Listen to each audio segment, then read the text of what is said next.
Hello friends, welcome to my channel Surti Rasoi. आज આપણે બનાવીશું ગિલોડાનું શાક। એના માટે મેં લીધેલા છે 500 ગ્રામ સમારેલા ગિલોડા, આ 2-3 ચોપ કરેલા આલુ, આ બધો સૂકો મસાલો, રાઈ, મરચાની ભૂકી, હળદ, ધાણા પાવડર, હિંગ અને લીલા મરચાની પેસ્ટ। આ ઓઇલ ગરમ થઈ ગયું છે।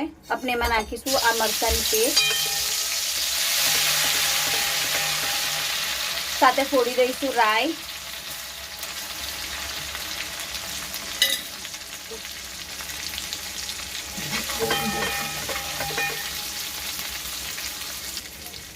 आपनो मसालो मरचा जरा शेकी लईशू के एनी कचास निकली जाए।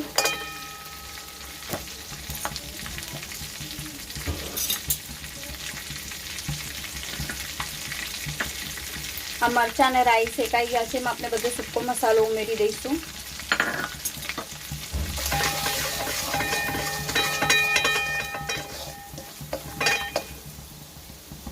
एने भी थोड़ी वार चलवी लईशू। आ मसालो बराबर सौते थई गयो छे। तेमां आपणे उमेरी दईशुं चॉप करेला आलू अने गीलोड़ा।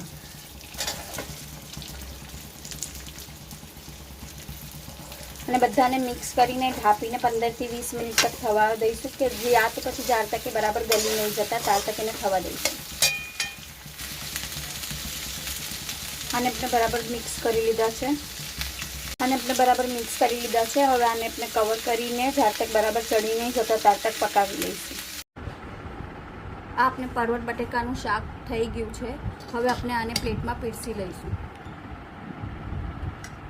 अने गरमा गरम रोटली साथे सर्व करीशुं। Thank you.